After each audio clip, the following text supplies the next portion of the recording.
Hello, everybody. Welcome, anybody joining us on Facebook Live or after the event. Welcome to Ovale Culture Night 2021. It is our 663rd Ovale. And it's also our final completely online event, which we're very excited about, returning home next month. So tonight we're celebrating Culture Night, which is an event that's taken place in Cork City, where we are every year since 2007, and it is basically a big celebration of all sorts of culture in the city. So there's quite a few events happening in person tonight. So hopefully some of our regulars are either out enjoying themselves or will join us online tonight also. So just to break down the night, for anybody unfamiliar with it, there's usually 3 parts of the evening. The first is entitled the Fiverr Challenge, which we play every month. And it's just to kind of get the cogs turning, get the words flowing. So I will ask everybody for 5 words from the audience, and they will compete to win 2 of the Ovale published books. On the second part of the evening, we will have our wonderful guest poets who are joining us tonight. We have Jenny Lindsay and Elizabeth McGeown. And then after their readings, we will have the open mic session, which is available to everybody joining us on Zoom to enter. So I'm going to kick things off with the Fiverr Challenge now. So if anybody on the Zoom or on the Facebook would like to throw any 5 words at me, and we can get going. There's one per person, yeah? 1 per person, yeah. Not a 5-word sentence, whatever you do.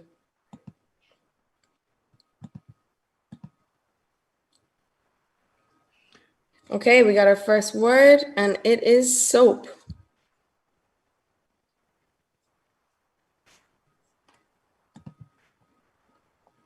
Second word, another lovely one, smile.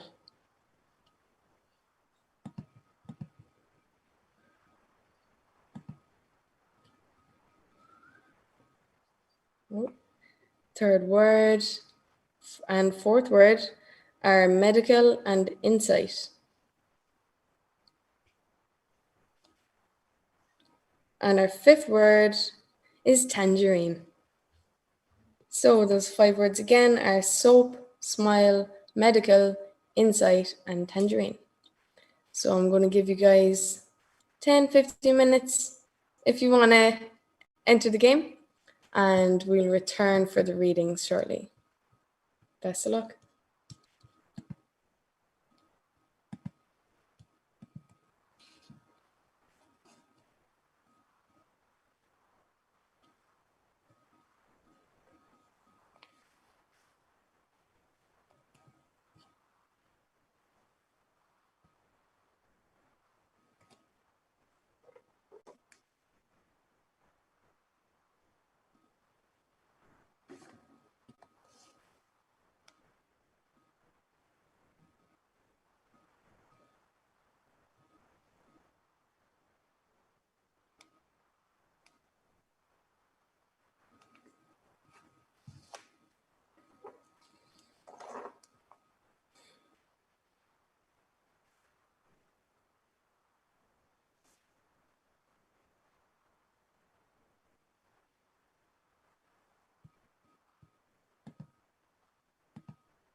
Okay, guys, I'm going to give you 2-minute warning, and then you'll be welcome to read your poems.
Okay, and welcome back, especially to those of you that just joined us. You're very welcome. So I'm going to open up the mic. If anybody would like to read their favorite poem, please enter your name in the chat, and we will begin.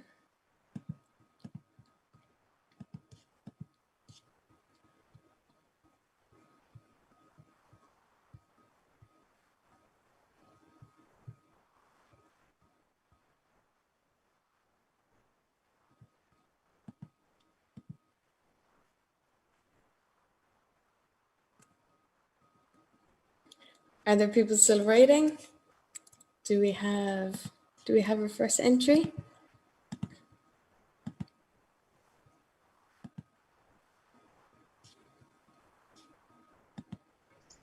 Still writing.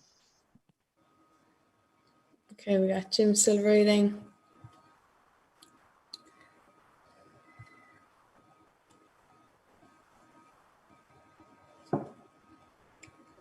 Pam looks like she's still writing also. I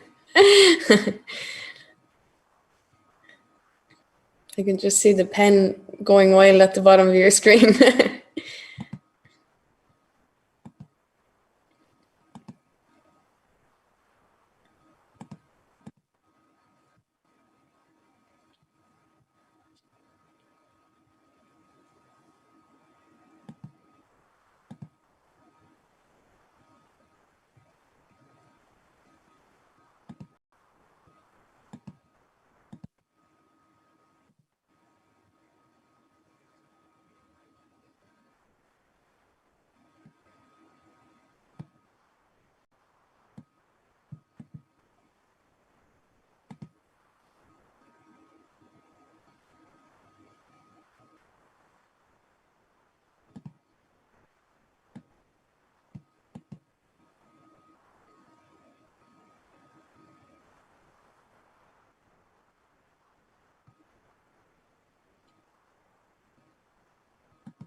The funny thing about this game is you really get to know people's writing faces.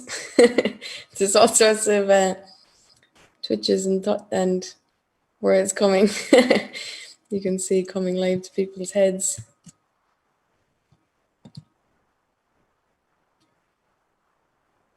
Okay.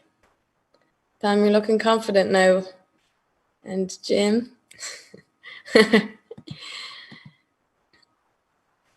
Do you want to give it a go, guys, or what do you think? Are you far off? I can go. I think I've got something. Yeah, I've got all the words used anyway. Okay, It is. here goes. I emerge from the soapy bath water like Glenn Close in Fatal Attraction, glistening under the harsh bathroom light and the incessant fan, along with the flotsam of shower gel bottles and one driftwood loofah. I want to spill onto the bathroom floor like the girl from the Grudge, but I don't have the hair yet. It sits on a bemused mannequin head staring into nowhere. Makeup brushes like a surgeon's theatre, ascending in size, medically clean. I begin the procedure of turning my skin tangerine, baking like a terracotta tile. I'm hit with the insight that I'm all dressed up with nowhere to go. Thanks. Terracotta tile. Nice one, Jim. Lovely. Thank you. We possibly have another reader. David, would you like to read what you've written?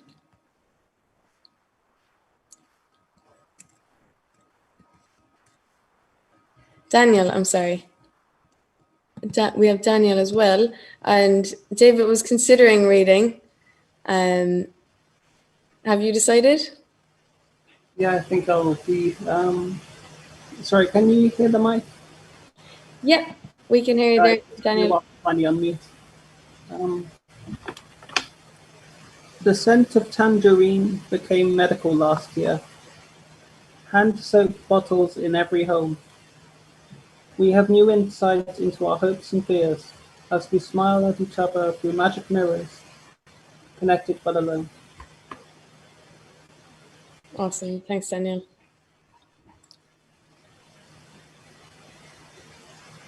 And David, I got a thumbs up off you. Does that mean? Awesome. Thanks, Daniel.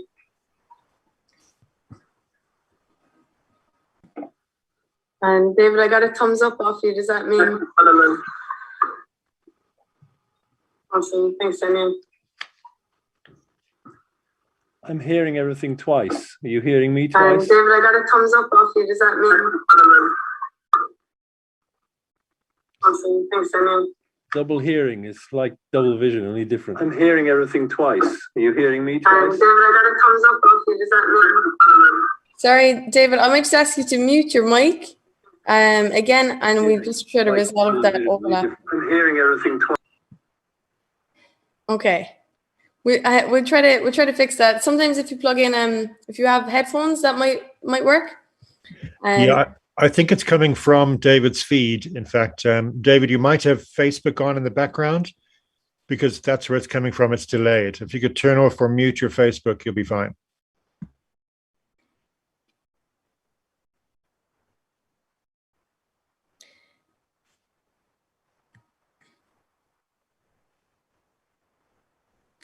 So if you now want to unmute yourself, we should be good to go.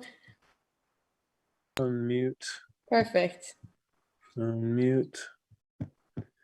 Okay. Can you hear me? So if you now want to unmute yourself, we should be. Sorry, it's the same issue. Yeah, okay. I think you unmuted your Facebook as well as unmuted your Zoom. You unmuted twice there. It's just the Zoom that needs to be unmuted, not the Facebook feed. It could be behind your Zoom software.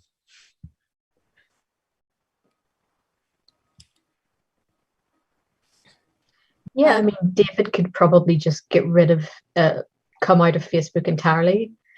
Yeah. Yeah, we might try that, David. If you X off your Facebook tab, it might work.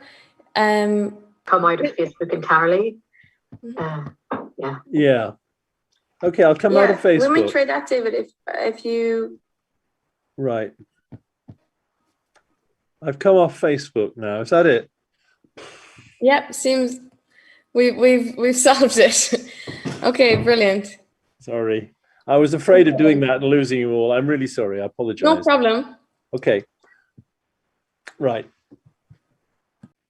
So I've scribbled a few words. Would you like me to read them now whilst I have the... Yeah, okay. So bearing in mind that I've only, I think, months ago attended one of your evenings, and I came in late to this because I was watching something else. I do apologize. Also on Facebook, and then this came up, which I wanted it to. Great. So I missed the introduction to the words, but I saw the words, and I thought, well, I'm going to write something with those words. So here we go. It's not very good. And it's quite short. Here it is. Improbably, an insight into the medical skin condition called tangerine suggests it can best be treated with soap and a smile. Repeatedly. Improbably, an insight into the medical skin condition called tangerine suggests it can best be treated with soap and a smile. Repeatedly. Improbably, an insight, I think you got the hang now. Thank you. I'll mute myself now. Thanks, David. That was well worth the wait there. And welcome back. Thanks for joining us again. We have another reader. Michael, would you like to read for us now? Hi there. I'm following on a bit of a theme here, I think, that was begun with Jim. So, yeah. So you're watching Ovale, having a little frisson in the bath with your favorite tangerine soap, wearing an expansive smile, knowing no one can see when you have a moment, an insight so fleeting it disappears before you have a handle on it. And your laptop is brushed by the loofah, and there you are, pink and rectangular in the world, looking like you're reclining at the doctor's, except half underwater, like you would if you were part fish, and there for a medical.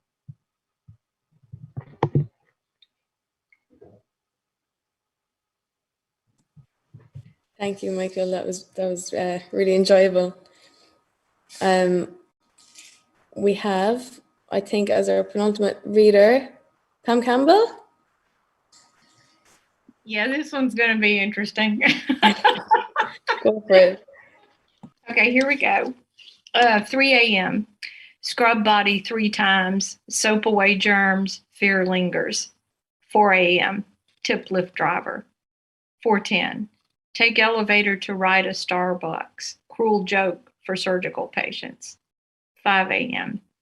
Medical date with Da Vinci robot. But first, pee in this cup? Why? Pregnancy test. You've got to be kidding. Doctor won't do surgery without it. Would have to be an immaculate conception. Gray curtain surgery cubicles breathe. Smile, a collective heave. Insight into the night. Tangerine's moon. I was desperate with that last word.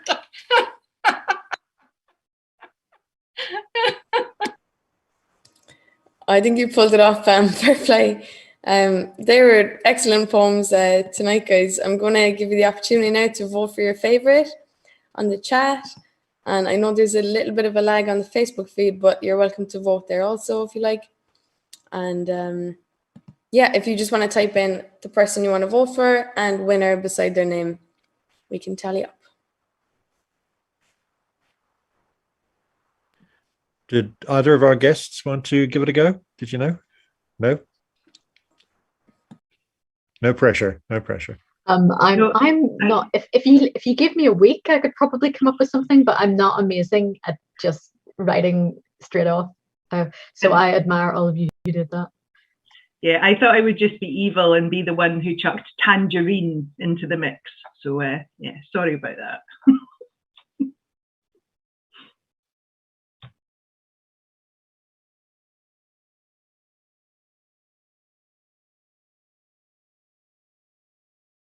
Okay, if any of you who haven't voted would like to still vote, okay. Here, we've got one more coming in there.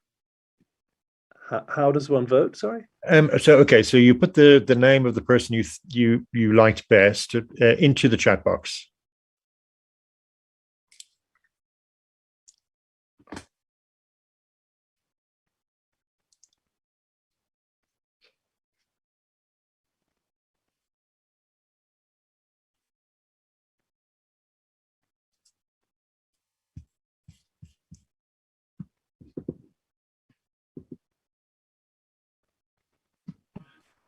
It's very tense here on the Zoom as it's currently a tie break, so we're awaiting a very crucial vote.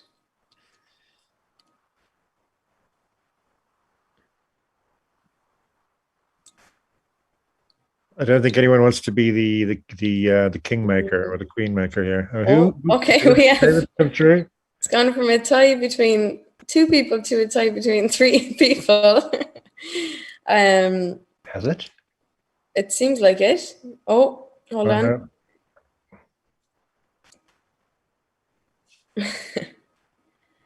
Okay, is there anybody left to vote? I don't think so. Okay. Still a tie. It's a tie between Jim and Michael. Still, it's a tie between Jim and Michael. Okay, congratulations, Jim and Michael. Well done. You will both receive a book. Yeah. How do we handle ties? You both receive 2 books. Wow. Okay. You're both going to receive 2 books. We will get your postal details after or aside from the event. And we'll send those out to you. Congratulations. We do usually ask our winners to reread their pieces. So I could ask you both to reread them if you'd like. Let's go for it. Let's go Sure. with Jim to start off. Okay, sure. Hey, thanks, guys. Didn't expect that. It's a bit of fun. Okay. I emerge from the soapy bathwater like Glenn Close in Fatal Attraction, glistening under the harsh bathroom light and the incessant fan, along with the flotsam of shower gel bottles and one driftwood loofah. I want to spill onto the bathroom floor like the girl from The Grudge, but I don't have the hair, at least yet. It sits on a bemused mannequin head staring into nowhere. Makeup brushes like a surgeon's theatre, ascending in size. Medically clean, I begin the procedure of turning my skin tangerine, smile and bake like a terracotta tile until I'm hit with the insight that I'm all dressed up with nowhere to go.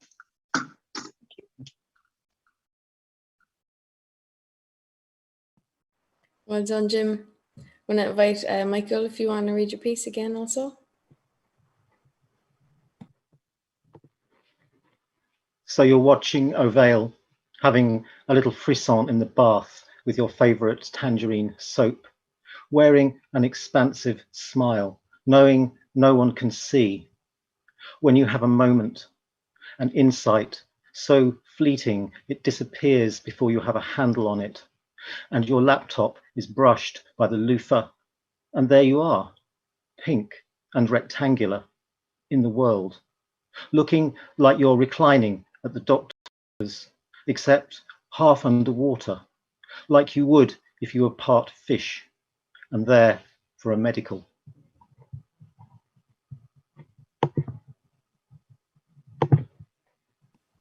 Awesome. Great poems, guys, and very, very quickly written. It's amazing. So I'm going to talk for a little bit now. I'm going to make a couple of announcements, and then I'm going to introduce our guest poets for the night. Can I ask Michael quickly? Is that a true story? And we just didn't notice. Yes. I'll have to look back through our videos. No, we'll edit that out if you want us to. Don't worry. Nice one. Okay, thanks for asking. So, our first announcement is that the 9th 5 Words International Poetry Competition continues, and this year's judge is Maurice Reardon.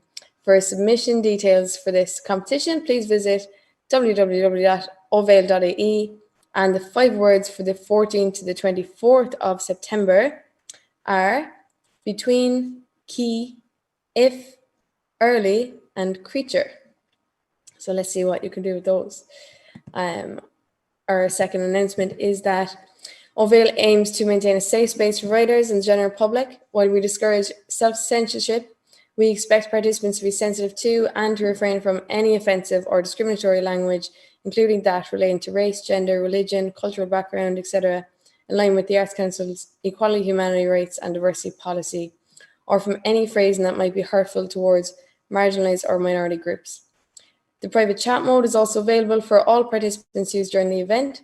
So we ask that you please be respectful when communicating via these channels and to report any offence or online abuse to Ovail, either through the private chat or to info@ovail.ie. We've never been in that situation before, but we like to take all precautions there. The open mic session will also be available to revisit as an MP3 file, as a sort of a podcast, basically, on video via vimeo.com/Ovail.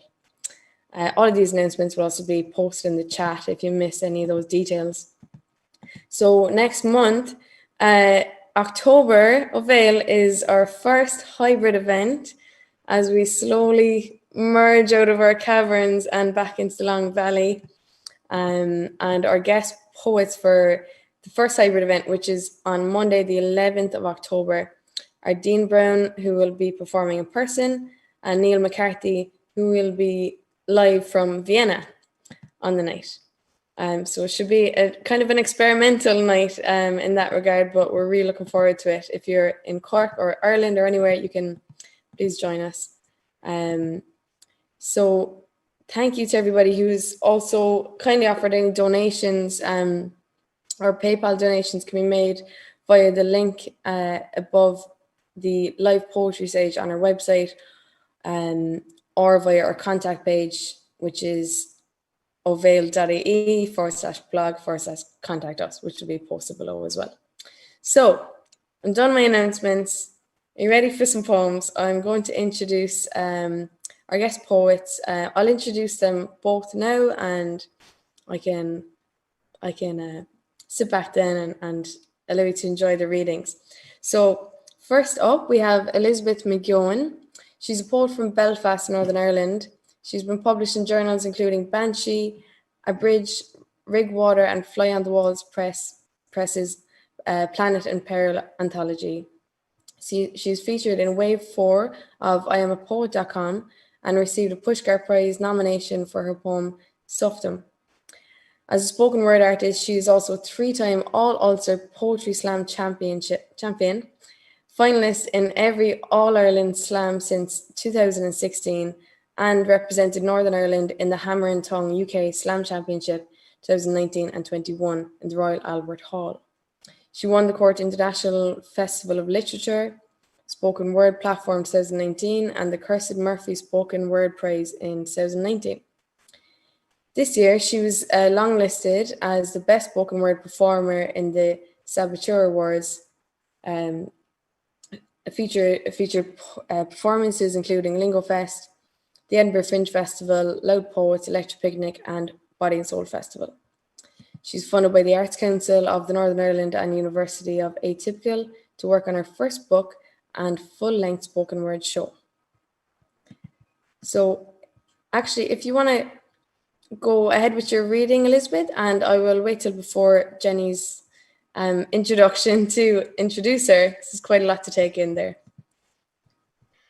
Yeah, that's always the really embarrassing bit when you have to listen to the things. Okay, thanks everyone for coming. I am going to do some poems. So I'm planning on moving house next week, and it's one of those strange things where I think lockdown's had a weird effect on people, and people are trying things that they've perhaps never had the nerve to do before. So this is kind of the situation I'm in at the moment. And this is about that and about coming out of lockdown. We are walking towards the pulsing pink lights. The pink lights represent the concept of the city. The pink lights represent the concept of music. The pink lights represent the dance floors of the past. The pink lights represent desire, because of course they fucking do. You are struggling to walk because I am full weight on you. I am all of the lean, this languid consent of it. Our arms are snaking around this arm snaking delight of it, this crushing mouth shirt of it, this nose, shoulder, breathe deep of it, this oxytocin flood of it, this aftershave tobacco gasp of it, this soft, threadbare, overwashed flannel of it, this stud pocket rough denim of it, this someone else's waist of it, this face chest abandon of it, this solid bulk of it, this stomach to stomach of it, this proud of our stomachs of it, this stubby fat thumb rings cold on my back of it, this furnace heat of it, this never let go of it, this I am safe of it, this I am safe, I am safe, I am safe.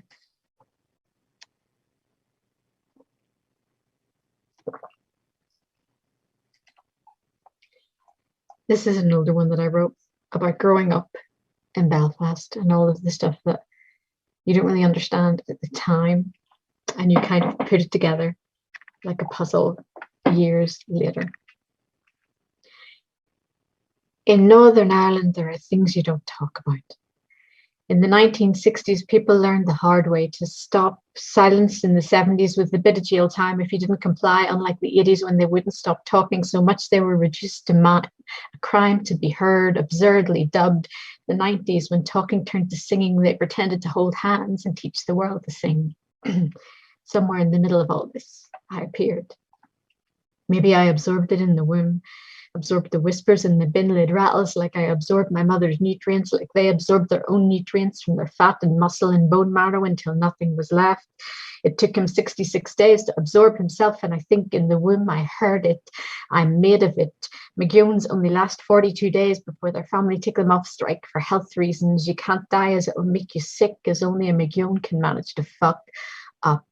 Dying. I am your red right hand. I am this divided land. I didn't realize Zombie by the Cranberries was about Northern Ireland, as everyone has their tanks and their bombs and their bombs and their guns, don't they?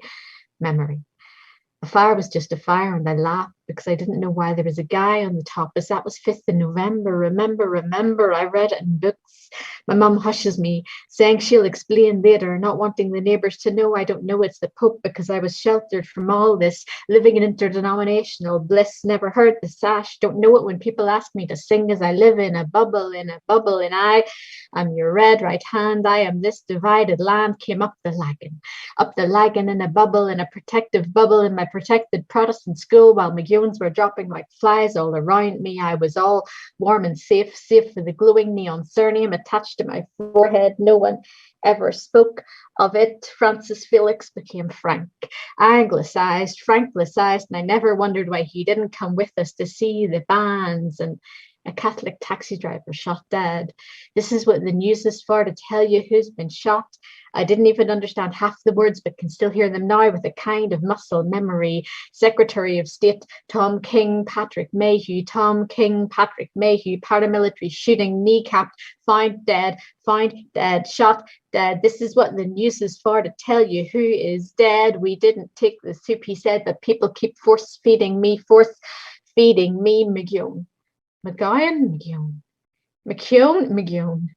Mcgeown, I am your red right hand. I am this divided land word association. Burnt out car bomb, petrol bomb, bomb scare,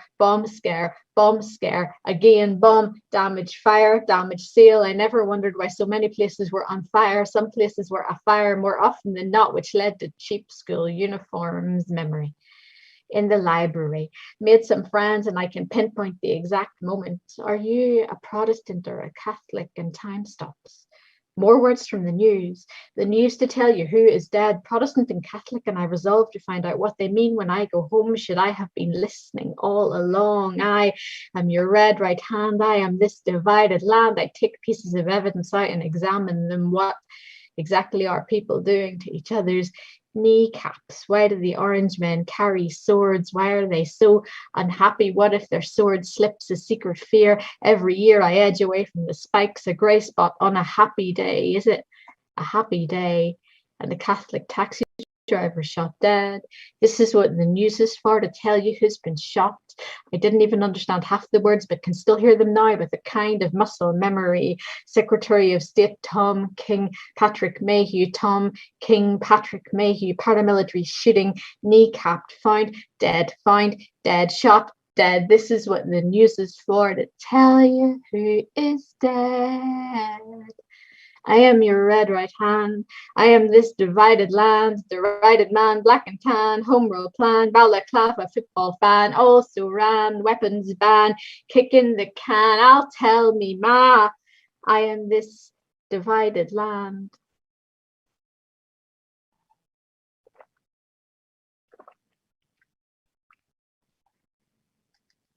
So I've been writing a lot lately about insect themes, so to just give a little bit of a trigger warning, there are going to be some mentions of insects and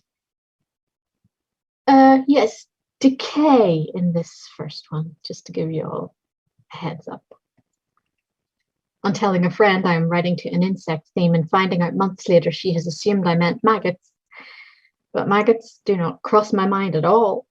The plump rot seeking them of single mind, fat little white and wriggling shits with gall, but maggots do not cross my mind at all. First time you find a dead bird held in thrall, turn over corpse, the bird's eye sockets blind, but maggots do not cross my mind at all. The plump rot seeking them of single mind, death should be still, not undead, filled with things which almost serve to stand, the bird upright, excited, bubbling underneath the wings. Death should be still, not undead, filled with things. Beak opens for a squawk. This dead bird sings a music jelly filled, so moist this blight. Death should be still, not undead, filled with things which almost serve to stand, the bird upright.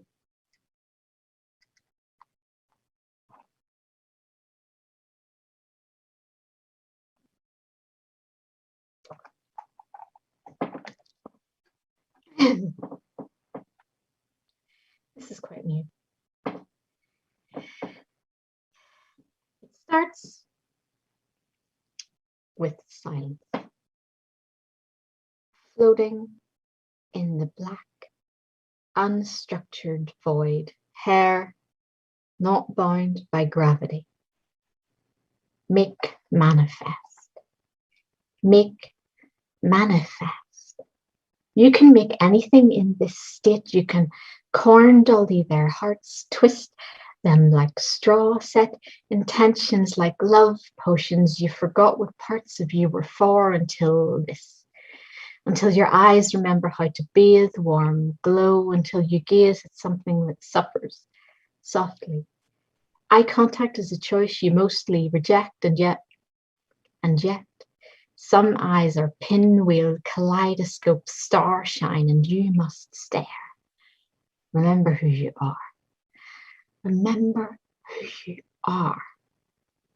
Two magicians, both alike in dignity. They believe, they beckon, they balance, they bother, they bellow, they bitter, they better each other, they butter each other, they smother each other. A trickster god laughs. A high-pitched giggle over almost before you catch it, and you're upturned in your dizziness. It is a nauseating lurch. Worm. Worm asks, may I eat you? And you say no. No. No, a fierce no, the only possible answer, but Worm is not asking you. Worm is asking your confidence, and it rolls over. Supplicant, so digestible, an unformed thing, so baby raw, so new, a pate. Worm opens maw and undulates forward, taking in the more of you, barely even having to chew. This is its favorite meal. You carry Worm, and Worm carries you. It is not symbiotic, though it may seem so, though it may seem that Worm is you, Worm is external. Worm is all the voices ever. Worm is all the punishments that you ever give yourself. Worm is the straw that breaks your back repeatedly, but you still let it climb aboard. Call all aboard. You are the captain of this. You are the host. Worm is noise. Worm is chaos. Worm is misophonia, constant chittering and underlying. Buzz is mocking. Laughter is the sweet wrapper in the hands of the fidgeter, is the car alarm at 3 a.m, is your neighbor singing your favorite song out of tune, is rats under floorboards, is mocking you, is the frantic whispered Catholicism underneath the soundtrack, is the child adult voice singing dark lullabies, is just the radiator cooling. You tell yourself. You tell yourself. You tell yourself. Your ears hurt most on days like this. It is the wriggling. It is so baby screaming loud. Worm, worm, worm. Why do you let yourself be eaten up like this? Like so much chew toy, like so much waste product. You can do anything.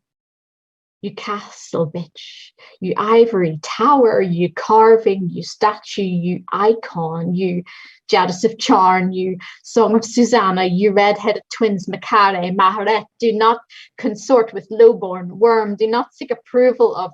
Worm, do not attempt to befriend. Worm, do not waste your breath on. Worm, do not let the words of Worm change you. Do not allow Worm to. Worm needs you more than you need Worm. Worm fears you more than you fear. Worm, you are to be feared. More than that, you are to be loved. Open your eyes. Remember who you are. And float. It always starts with silence.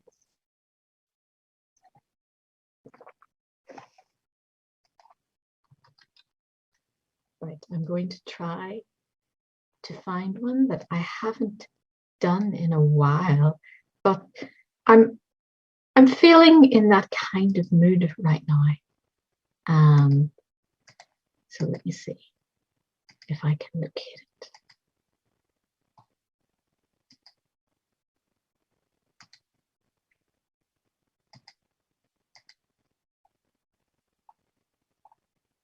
Here we go.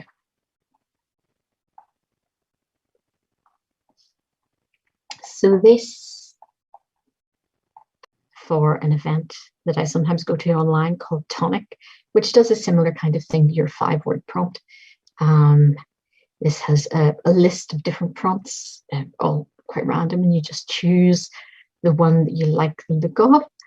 And there was one that was glass table delicate, and I chose that. And I would say this has some themes of OCD, just to let you know. The middle-aged women in the Zoom poetry workshops describe themselves in kintsugi metaphors. They seem hopeful. Can you see the waterline? It moves, but stops to rest somewhere around here, as to use the vernacular. I am Prozac up to the eyeballs. It is a delicate balance. It starts me. It stops me. These tables are delicate. These scales can be tipped, and sometimes a table will do it to you, Father. May we live in filth. There was once a table. That table with silver chrome and must shine. It must shine always to prevent infection. It holds the gauze, and iodine it holds a life. The nurses show you how to sterilize, wipe down the equipment. You are carer. You are 3 times a day. You are on a strict timetable. You are nurse. You are the keeper of the bags that are the keeper of the kidneys. You are 4 years of home dialysis. A life weighs heavy. You carry the heavy. You beast of burden. You sole responsibility. When he is dead and you cannot stop sterilizing the table. When he is dead and you cannot start cleaning anything else. Mother, may we live in filth. Can you see the waterline, the visual cliff? Babies on a glass table, baby bodies on a glass table, baby body clockwork dolls crawling towards a cliff are encouraged by their parents. Glass table over a safe space becomes glass table over a drop, and babies stop. The babies will not. Their innate depth perception, they know that sometimes parents can make you sink and the cliff is so steep. Mother, must we live in filth? The middle-aged women in the Zoom poetry workshop write in kintsugi metaphors and smile. They seem fine. Do not approach me with your clumsy gold-paced promises, your well-meaning repair shop smile. There is power in this brick, in this shard, in this collection of small pieces that get in all the places and smile. Smashed little bits can take down a horse, can invade the crevices, can sneak unseen, can enter the blood stream, scream with me, scream with the open windows, the cracked glass, the sounds of the frenzied party, the plates smashing, the girl on the stairs, the girl in the ball gown who mascaras her way through this place. This place is liminal, and I will liminal the shit out of it. I would not be fixed rigid. I would be smooth. I would be molten, be buttery, float and flow lava like down your stairs, stopper up your mouth parts, coat you slickly in what glass becomes when it is liberated from form. Liberate me from form. We are only delicate when we conform to table standards, to scales, to countable monstrosities. Kintsugi metaphor, be uncountable. Free yourself from form. Surround yourself with yourself and look back upon yourself, wild, smiling, grinning, broken, multiplying delicately.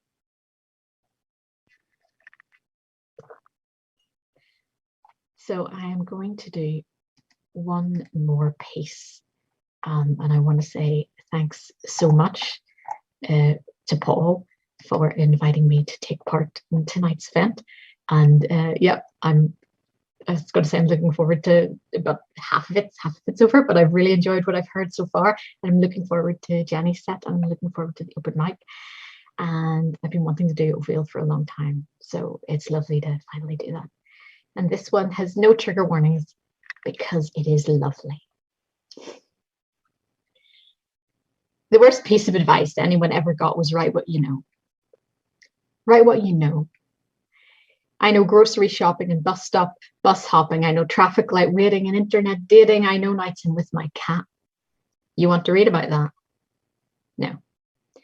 Think what life would be like if this was advice everyone followed. There would be no cat in his hat, no green grimacing Grinch using greasy grubby grabbing motions towards our festive season, no Dr. Seuss reason and logic, not quite like others, but undeniable in its kindness, politeness, and rightness.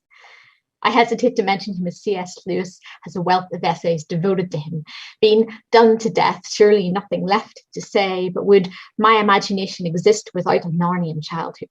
Which plus wardrobe plus lion equals me, and so many of us teaching us who to trust that all that glitters isn't gold. The best is often humbled old, that we must live as children when we can, for when we become full-grown man, we cannot see the lion anymore.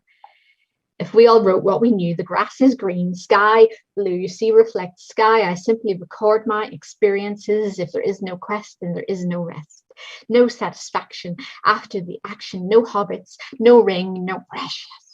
No king, no riddles underground, no minute sound carrying far, no alarm, no tension, no chase, no race, a waste of daydreaming. For what else is that for, if not to visit imagination land? A bird in the hand is not in my hand, don't you see? It's an allegory, it's a fiction, it's a glorious contradiction. Someone made it up, its brilliancy. Someone thought the picture, didn't see it, didn't touch it, didn't 5 sense experience it, but 6 sensed it, imagined it. That mental image took hold, it bit, it grabbed hold. He told someone, it got old, went down in history, not fact, but his story. Jack of fucking Nori. We're all geeks. And that's okay. We don't want real. We have to stay in real permanently. It's elementary, my dear Watson, that when all is said and done, we need a skip, a superhero cape, a magic faraway tree, people to teach you how to be your very best version of your kind of me. And no, you don't have a wishing chair.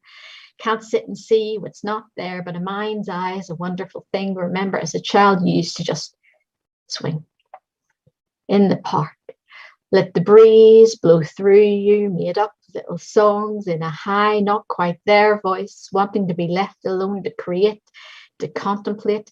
Go to your room and try to practice stretching the glorious elasticity of your mind, trying to move mountains, trying to ford streams, imagining your thoughts as beams of light, imagining trying to lift objects. It's your little project, it's your little secret, and there's no one to tell, as no one will keep it until a book keeps it, until a book explains, until there's telekinesis and all these other fancy names, until there's paranormal whackery, ghosts rattle their clackery chains and moan and groan, and you're alone under the covers and loving it every bit. So you have bad dreams, but they're not bad really. They're future plot lines. You note them down meticulously. You write about the elephant, about the secret ring. You write about his shoes, about all kinds of things. They're set in the real world, sort of, but an idealized kind. There's no kitchen sink drama. This is from a higher mind. You find a way to unlock the door between the dreams and the ether stuff. You feisty little Hufflepuff, keep on keeping on. You're going to write for a long, long time. My point, if I had one, is in there somewhere. I digress.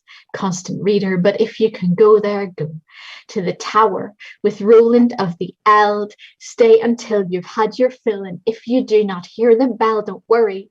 There'll be another and another. Life's like that, and another.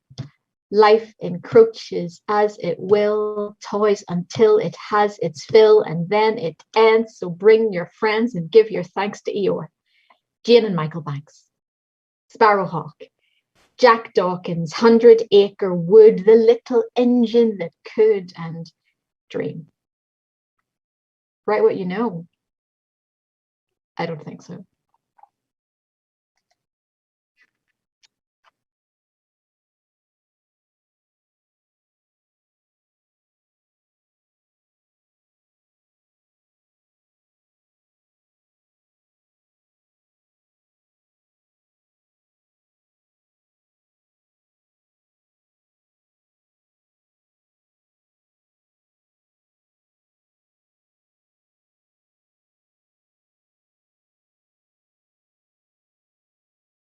Performance, you somehow managed to deliver it online, and it's super engaging. It's wonderful. So thanks so much. Thank you. Yeah, the internet's a weird thing, but I'm so glad it's here.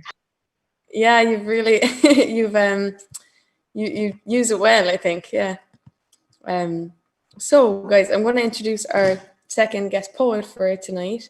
Her name is Jenny Lindsay, and she's one of Scotland's best known spoken word performers, as well as an award-winning programmer of literary events through her spoken word, theatre and music organisation, Flint and Pitch Productions. Described as one of Scotland's finest cultural innovators by Gutter magazine, her own poetry, performance and film poetry has won multiple accolades, including a John Byrne Award for Critical Thinking in 2020 and shortlisting for the Outspoken Award for Poetry in Film in 2019/20. Her latest work, This Script, which exists in print as a stage show and in film, was described as one of this year's most necessary spoken word performances by Becca Inglis and as genius by the Scotsman. So without further ado, I'm going to introduce you to Jenny Lindsay. Welcome, Jenny. Hello, thanks very much for having me. I mean, I know as like poets and performers, we always write our own biogs, but I need to just like, I need to tone that one down, like, because what if I'm shit? Like, it's just embarrassing. Anyway, so thank you very, very much for having me. It's really, really lovely to hear Elizabeth in person as well. I've followed her for a long time on Twitter and things like that too. And I'm going to, because it's Zoom, I don't know if other poet performers feel this way, but you feel a bit weird doing your big performance-y ones. You feel like you need to like, start off a wee bit quiet to lead up to that. So I'm going to do, it's a fairly old poem, but it's one that is going to be in the second edition of my book, this script that's coming out early next year. And it's, I suppose it's sort of mandatory as a performance poet that you have like a really angry poem about your ex. This is my take on that. This is called The Truth. I miss the comfort. I miss Sunday lunch. I miss your pleasantly plump euphemisms for my butt. I miss your record collection. I miss playing chess in black bows. I miss a critical, honest ear for all of my poems. How's this one going? I miss your parents. I miss you and me. I miss sitting holding the world to rights in some ramshackle pub down Leith. Oh, I miss your hangover breakfasts. I miss sci-fi vegging and 3 series of Battlestar Galactica without feeling guilty about it in the slightest. I miss the day we got the cat and not the day I did. Cat misses you. I miss having so many socks. I miss stealing your socks and that chihuahua look you would give me when irritated. You left me for the world. What competition? I miss your socks. I miss you. Alrighty, so that's the first one. First one down, a little quiet thing. I should also say as well that there were plenty of things that I didn't miss, but they kind of ruined the poem. So. Anywho, I'm going to move on to a more recent one. So as Michelle said, my last work was called This Script, and it exists in a book and as a stage show, and a suite of 3 film poems as well, of which there will be more at some point. This script came about through a number of different things. A few years ago, I hit 35. I'd been a poet and a performer since my late teens, early 20s, and I'd sort of noted different shifts in terms of how women in the arts were treated, those kind of things. And also, I was going through an extreme bout of writer's block as well. And sort of, because I was a programmer and I booked all these amazing poets and writers, I was kind of like, doing that horrible thing where you're too scared to fail, and so you don't write anything. And a friend of mine, the poet Luke Wright, said, look, if you're struggling, how about you, I've used this form of poetry called univocal poetry, which is where you limit yourself to using only one vowel in a piece of writing, which is insane and completely masochistic, but actually it's really, really good fun. So if you have a bout of writer's block, I totally recommend writing univocal poetry just as a way to fall back in love with language. Now, the second way that the script came about, though, is that I was actually given a commission. I had to respond to an art piece by an unknown artist. I wasn't told anything about them. And I was sent this, what looked like a mural of a woman who was sort of, it was a collage. There was lots of different fabrics and textures. And I looked at it and I thought, girl in bits. And I thought, ooh, girl in bits. That's univocal. I thought, okay, it's a commission. Let's just make everything really hard and write a univocal in response to this piece of work. That is like a ridiculously long introduction to this poem, but that is the context. Obviously, I am a performance poet. I am impatient with form quite a lot. So this is called This Script, and it's a part univocal poem in and about I. Since 6, it imprints in skin, this girl script, this birthright which kills spirit. Whilst timid lips twitch, girl swirl mildly within this, eyes itch in this skin, in this script. Misfits spec kill this whip nitbit swing so whip nitwit stingingly with livid wrists. This script stinks. It is shirtless descriptions with impish grins. It is split pink bikini tip that pricks infringing with victim scripts. It is in birth till infirm, this script, this girlish mimicry. Grim risk of girls wish timbits within nicks of thigh rip and thick skins and big biff shirts, bits binding within bits identifying with scriptish wish list as inspiring. It finds I within slim picking, piddling limits. Misfits, flick digits, fist twitch, indignity fizzing, size rising. Because I, girl, is it implicit? Is it ID? This insipid script, is it simply right? Writ in birth? Identity? Cis?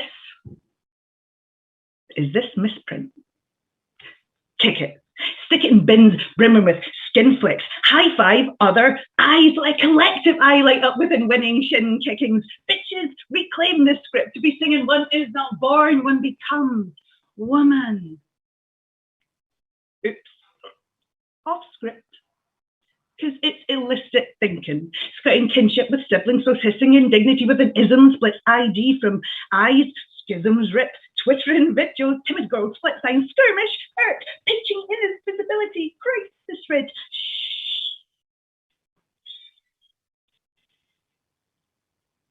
Kick it. This script is I ridden. I is limiting. I is I first. Tight neck wiring gives wind chill. We are not this script. So we act it well, and with vim, I stand still, individual, while a collective head ricks necks to listen. Thank you. Whoa. It's easier doing that one in person for some reason, like sitting down and like not doing it anyway. Thank you very much.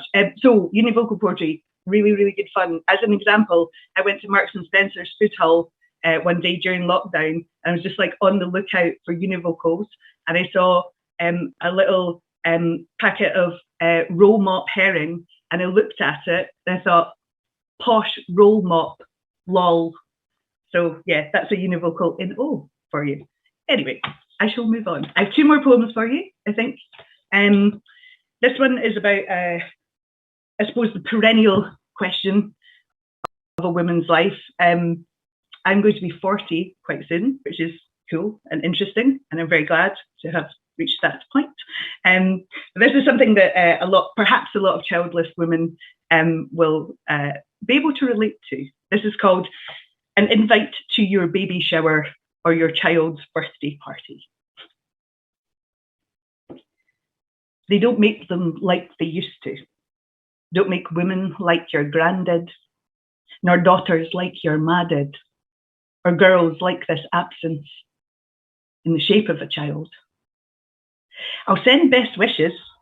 Maybe I might come sip awkward Prosecco at the Barbie, get accidentally pished like my aunties did. But never ask me of ideal worlds, or if this choice is choice. Or look at me knowingly when you hear I'm in love now. There is no path, but the one that's walked. This, hello, welcome to the world. I wish you wonder, joy, nae larkin, is all I have to give at present. This cradled hope, though, no gifts were asked for, no gifts demanded. Thanks. All right, so I was going to do just one more, but I think I might have time for just a tiny little one before the final one, which is another performance-y one that I had to like lead up to it somehow, both for myself and for an audience who might not be used to my Scottish brogue, I must say. So hopefully you're used to my Scottish brogue. This one's about something that I've not read that many poems about, actually, which is friendship breakups And as a woman, you know, I've had a lot of very close platonic friendships with women, and when they break up, it's actually quite a thing. But anyway, the reason that I write poems is because I'm very inarticulate in real life, so I'll just tell you the poem. This is called Lighter. Being with her was like a game, a candle between us on the table. The trick to quick swish an index finger through the flame. And this led to laughter, cries of, do it again, sometimes, oh, you bastard.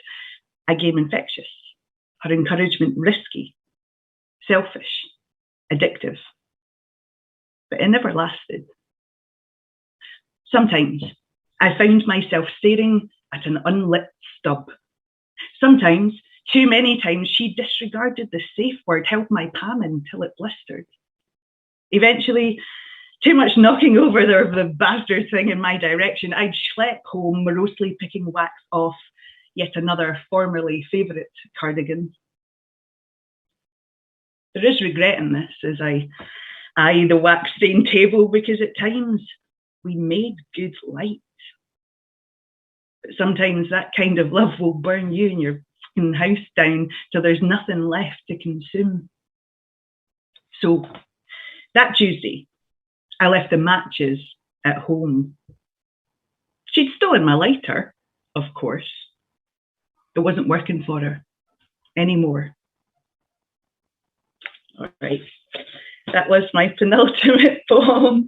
Right, I'm going to finish off with a poem that's a wee bit longer, so and it's a wee bit more performance-y as well. So let's see how this goes. We'd have some water. You'll notice that I have water and wine because I am on the west coast of Scotland, and it's mandatory at all times. Anyway, so my last book and show, as I said, was about sex, gender, and feminism, and it was a memoir about my journey with all of these things as somebody who started out as a performance poet fairly early, and somebody who's had a sort of fractious relationship with class and working my way up and all of that kind of thing, and also with feminism as well. Feminism is being a perfect feminist is a very, very difficult thing to do. It's incredibly difficult. It's really, really hard, and nobody is. And there's so many massive schisms happening within feminism itself, but within wider culture. And I took myself off to Tenerife, which might not strike you as as an obvious place to go and write some feminist poetry. But I took myself off to Tenerife to finish off writing my book and my show. And over a pina colada, I was thinking, how do we solve these schisms within a movement that is so important to me? How do we do it? How do we do it? And I'm glad to say that due to the pina colada, I did hit on what we should do. And that's exactly what this poem was about. Thanks very much for having me. This is called The Schism Ring.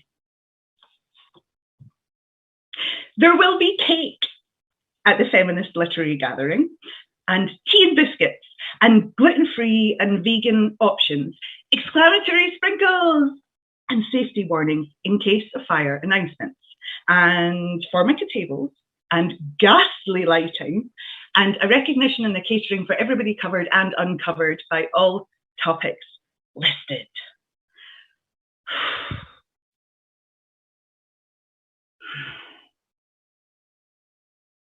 Sometimes, and I admit this, in full knowledge of all of the ways it is problematic, I wish for a banquet of frog's legs, duck eggs, and steak. Piles of mashed potato laden with full-fat butter and bacon. The setting, a dimly lit cavernous hall, flagons of ridiculously expensive craft ales that we've chored from some dickhead bar. And I wish for a big fuck-off boxing ring, non-lethal, fully accessible, designed for pillow fights to sort out our differences. We'll call it the schism ring. And just as now, a match will be declared. But who cares who wins? Because afterwards we'll devour chicken wings and mozzarella buns smothered in a hottest of hot sauce. We'll get merry on buckets of Malbec and shout, fuck your biological essentialism. Well, fuck your gender essentialism. And then we'll hug with these different chests and breasts squishing together and at least tacit understanding, if not love. Folks, are we not bored of angry Twitter sneers and bigot calls and hatred assumptions? Tired of pouty photo selfies and fuck the patriarchy, tote bags and manicured manufactured resistance, women under 30 calling their older sisters irrelevant witches after all that they have done for us, is making me very hungry for a family feast of reconciliation, not agreement. No, a hearty banquet though, not some politely agreeable cupcake. Oh, I'm sorry. I'm sorry. I am so sorry. Do you think this is too masculine? As I devour meat and the bone with bare hands? Well, I'll not use cutlery or wipe my face silent when judged by other criteria from men. I'll feel no tick box exercise in demure purity. Demure purity is the wrong ingredient, unless we're after egg-faced, flan sunk cakes deflated in the kitchen. So bring your lemon drizzle, your rocky road, your red velvet, bring your banana bread and marshmallows, and please do call me a misogynist. This verse is dripping with their damn stuff. It's very calorific. And I am one at times. And so are you, because we're fighting a system we are part of, not individual atoms. So bring your ripened, arrogant plum punch, your nippy ginger biscuits, your thirsty tongue, your razor wit sliced into sixes by all things listed. Bring fistfuls of chocolate, cookie crust, and melting childhood strawberry ices. Bring your loathing, self and otherwise. Bring your love. Bring your love. Schism ring? It's also open to food fights. Most importantly, all are welcome. Thanks very much for having me. Cheers.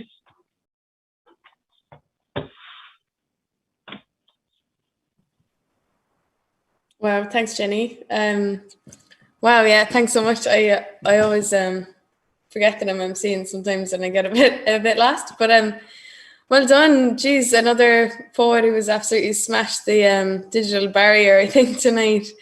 Really, really gorgeous. We'll take another virtual round of applause for Jenny Lindsay, please. Thanks so much. So guys, it is time for the open mic session. If you would like to read on the open mic tonight, please enter your name on the chat. Your name plus open mic. And everybody's very welcome to read tonight if you like.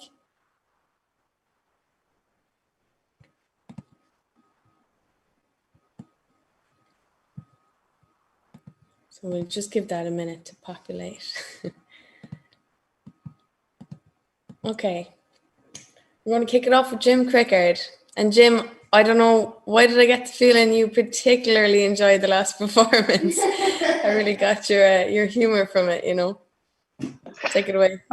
I was cracked up with the biological essentialism bit. That was brilliant. Really enjoyed both performances. Thanks, guys. So this poem is the second poem I've written this week, and it's been like talking about writer's block. It's been like, oh my God, I'm able to write again. So hopefully may this last. It's called I'm Worried About You. My aunt says from the threadbare armchair of her living room that I don't have enough going on in my life, she says, from the high back throne of boxes filled with documents.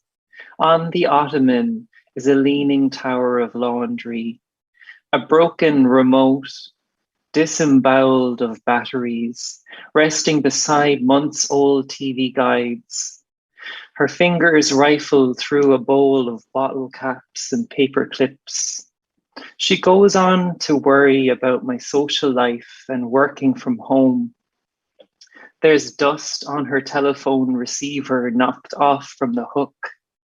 I reply that I worry about myself, listening to all of her worry. Whether she's worried that I'm worried about her worrying. That we should worry because all of this worry is really very worrying. We sit in silence and the word hangs in a band of sunlight that delineates an old SIM card laying on the floorboards. She unmutes the television to the sound of countdown. Karl Vorderman unveils you and I, followed by consonants. We make out words in our minds but come up with nothing until the clock goes off and my aunt shouts, "Fuji!" Thank you.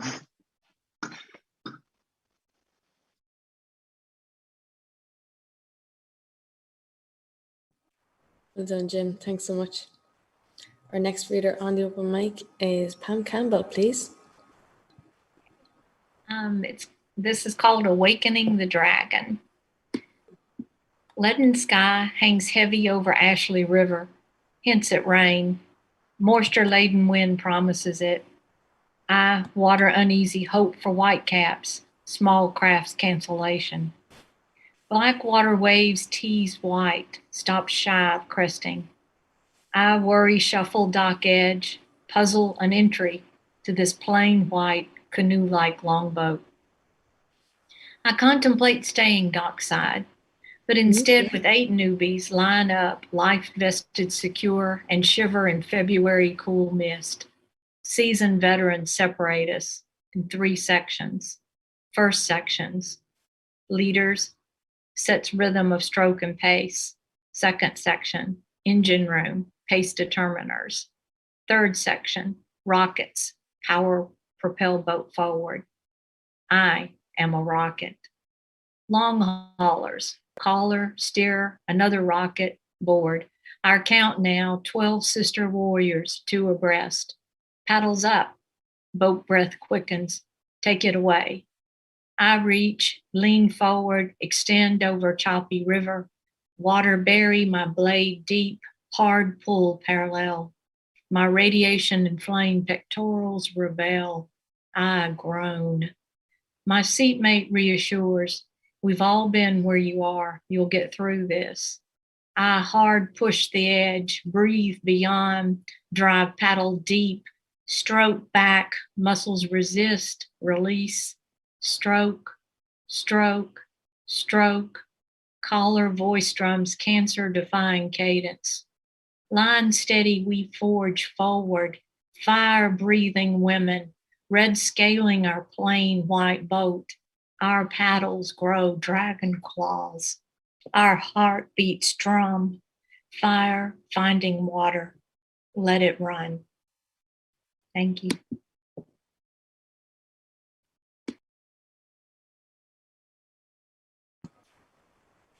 Thank you so much, Pam. That was very beautiful. Next on the open mic, we have David Agar. Unmuted? Fine. Okay.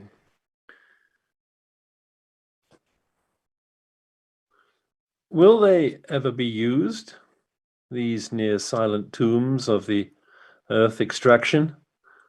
Their ranks of grown-ups translated by the hour into the pensionable retired, their echo mirrored, unheard beneath the bobbing waves of white-topped caps, rows of desk, ship-shaped into place against the dying light of endlessly seeming days. Swoosh, glide, pass by the time, intimidate, threaten.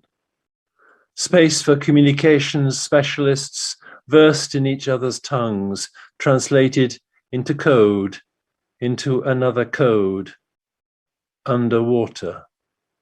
Submerged meanings and intentions. fleet of tiller, edgy rapidity of response, never-ending sequence of confused replacement, readiness, state, refit, state, statement, counterpart, port, quartermaster, vortex of unplanned strategies, of incidents, of incidental encounters. Bang. Shudder. Arcus. Raucous.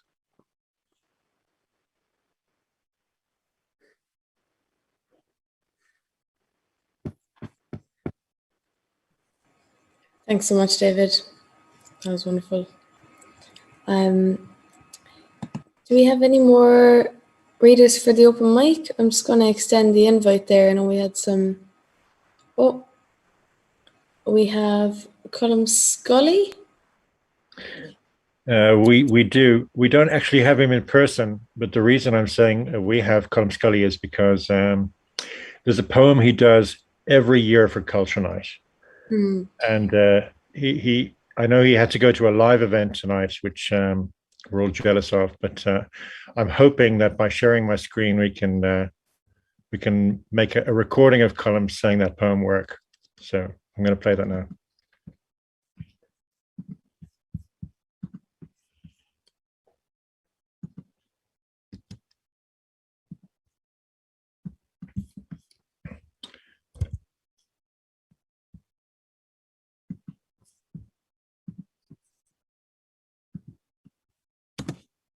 Culture, me arse, don't talk to me about culture. There's no culture in Cork. I'll tell you about culture. The Butler Exchange Brass and Reed Band. Now that's culture. There was men played in that who played for royalty, all Fusiliers. Trained in London. There was one fella, Stapleton, he played for the King, the Windsor Palace. There were 7 or 8 bands in Cork that time. They'd be besting each other of a Sunday morning. Down the park, such a rivalry. And that's back in the 40s now. And choirs, don't talk to me about that choral festival. Bringing in fellas from abroad.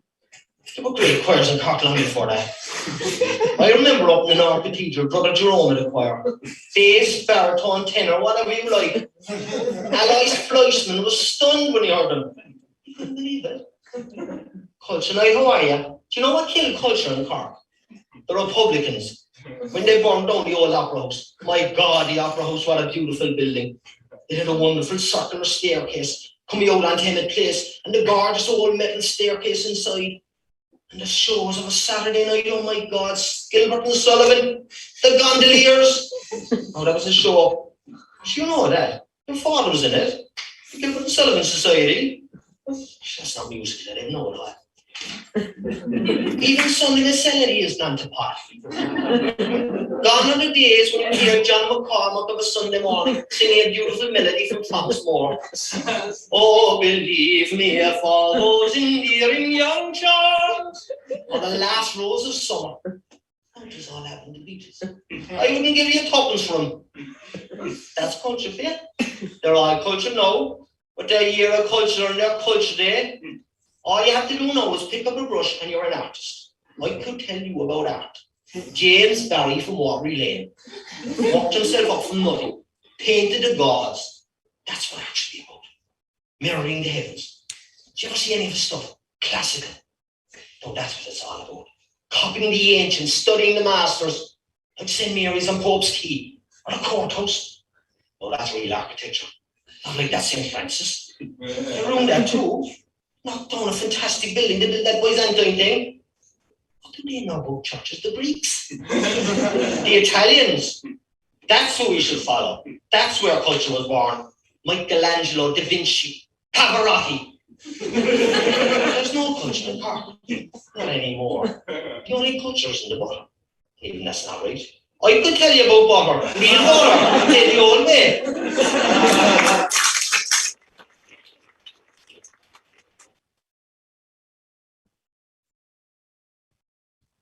There you go. Brilliant. Oh my God. There you go. from the horse's mouth, that's everything you need to know about Cork Culture Night, I think. That was a lovely surprise, Paul. That was lovely to keep with that tradition as well of hearing that poem. And geez, what event was that at, the video? That particular one was the Winter Warmer in 2015, about 6 years ago. But yeah, it's usually on Culture Night that he said it's the first time he hasn't been part of Culture Night for 10 years, I'd say. So I'm glad we got that in there for him. Yeah, nice one. Perfect. Guys, I think that was really appropriate way to tie up for a night with the little video. I will make an offer for the open mic again, just in case Column's inspired anyone to jump on. But otherwise, I will bring our night to a close. I want to thank everybody who entered the Fiverr challenge, to our winners, our joint winners, Jim and Michael. Well done. Thank you so much to everybody who read on the open mic. Even Colm, even though he didn't even know he performed on the open mic tonight, but he'll be very glad to hear about it. And finally, thank you so much to Elizabeth McGeown and Jenny Lindsay, our fabulous guest poets for tonight. Thank you so much. My single clap doesn't sound half as good as an applause, but it'll do. So yeah, as mentioned earlier, we'll be back with a hybrid event next month. It is, for this particular event, we're limited to numbers just for October, which I think has already filled up, unsurprisingly. So if you either be there in person or online next month, you should definitely get an opportunity to be in person in November. But keep in touch with us anyway, and we'll let you know. Otherwise, have a fantastic end to your culture night this year, and see you again in October. Perfect. Good night, everybody. Thanks so much.